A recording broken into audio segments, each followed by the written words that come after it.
Welcome back to another video of my channel and welcome back to episode 3 of my cinematic book club. Now, today's feature is going to be Walter Tevis, The Queen's Gambit. That is the literary basis for the Netflix series of the same name. This video is going to be segmented into two parts. The first part is going to be a reading vlog of me reading this book in what must be the most beautiful library ever. Damn, that was an experience. And then later I'm going to see you for a little book talk.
Wait, what?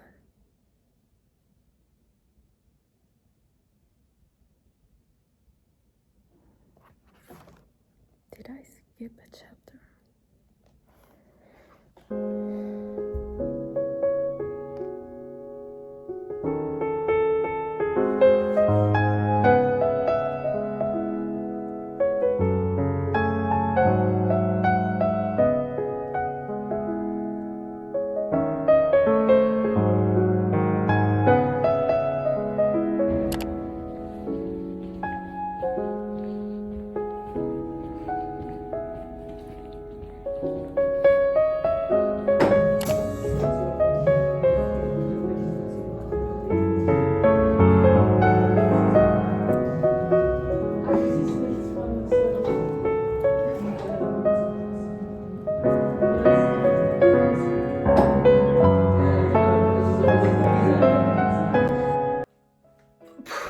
You guys, wow, what was that?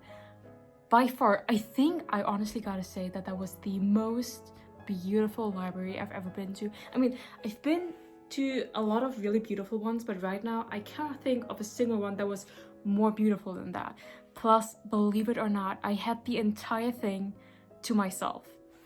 Like, what are the chances? That was, oh my god, such a magical experience. There was like, it's a public library, but no one knows about it, and you have to like reserve a time slot. And I don't think that's not because of Corona, but because they obviously have like limited space.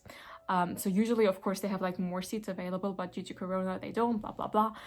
So I reserved a time slot yesterday night, and I was actually fully prepared for them to tell me like, girl, the next vacancy we have is in December. Okay, so get in line, bitch. But no, I did not only get it overnight, I also had the entire thing to myself. Wow. That was so nice. That was so nice. So, as you could tell, I went there to read The Queen's Gambit. I started this a couple of days ago, and I want to dedicate this entire video to this as like the newest feature of my cinematic book club, a series on my channel in which I connect movies or series with the books they're based on. Now, this, as you can tell by the cover, as you've maybe even seen it on Netflix, is a Netflix original series, and it is based on this book that was published in, I think, 1983. Fun fact, I actually did not watch the series, so this video is not going to be like a comparison of the series and the book, because I can do that as I have not watched the series. But I heard about it, and of course I saw the banners everywhere, plus interviews with Anya Taylor-Joy keep popping up on my feed, so I was intrigued. Anyways, so I am not yet done with this. I have read up until chapter 11, so I will do like a final review once I have finished it. I actually plan on finishing it today, but turns out you need a couple more hours to finish a book than the 1.5 I had at the beautiful library. But okay. Now, in case you don't know, The Queen's Gambit is about little Beth Harmon experiencing love at first sight when she sees the janitor playing chess in the basement of the orphanage that she lives at. Now, to be quite clear, Beth does not fall in love with the janitor, but with the chessboard. We do not completely want to dismiss the janitor though, because he's the one who then teaches Beth how to play chess. And it very quickly transpires that Beth is not only gifted, but that she's in fact a child prodigy in the field of chess. And even though the orphanage at first does not at all encourage Beth to play chess, you cannot stand in the way of true talent, and we accompany Beth in the following years how she starts to play chess, first on a regional, then on a national, and then on an international level. In the meantime, Beth also gets adopted at the age of 12, and her new mother actually encourages her as well to play chess, even though that seems to be mainly pecuniarily motivated. Is that a word? I think so. It means that like her mom basically does it because Beth wins money by winning all these tournaments, but her motives aside, she encourages Beth to play chess, which is a good thing, I guess. We do not only accompany Beth, though, on her way to becoming Grandmaster in the field of chess, we also watch her, of course, growing up, growing into herself as a young woman. As I mentioned at the beginning of the book, she's only 6, and at the end of the book, she's only 19, so she's still basically a child, of course.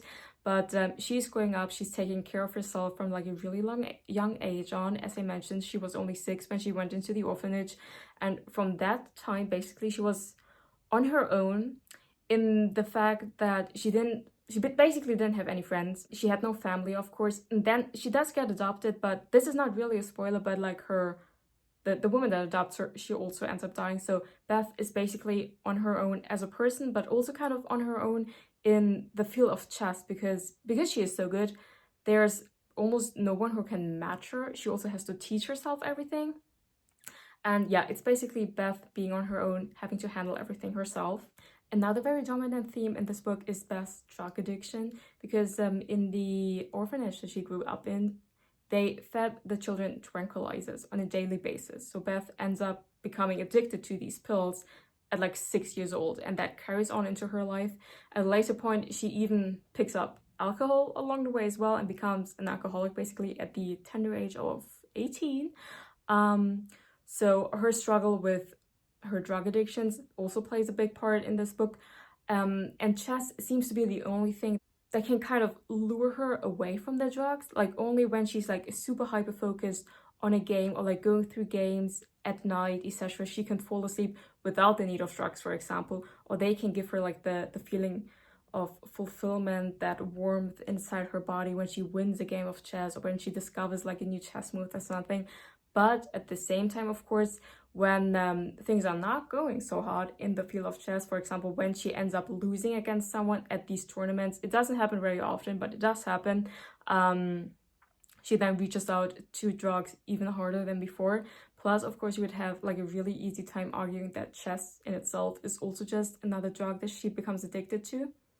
Be that as it may, we accompany Beth, as I just said, growing up, becoming one of the best chess players in her time, and struggling with her drug addiction. We also see her making the first relationships in her life, having the first sexual relationships, growing into herself as like an adult, as a woman in that sense.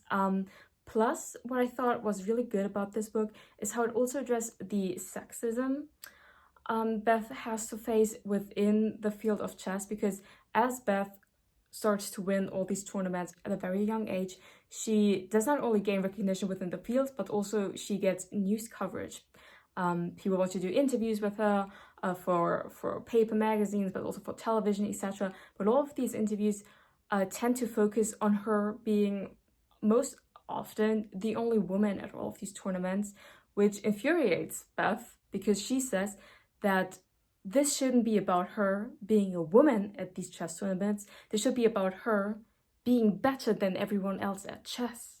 And of course that's right. And that kept getting highlighted throughout the book, how the media perceives her in like this very sexist way, always just like pointing out that she's the only woman there, or like, oh wow, isn't it so great that you're like this woman playing against all these men.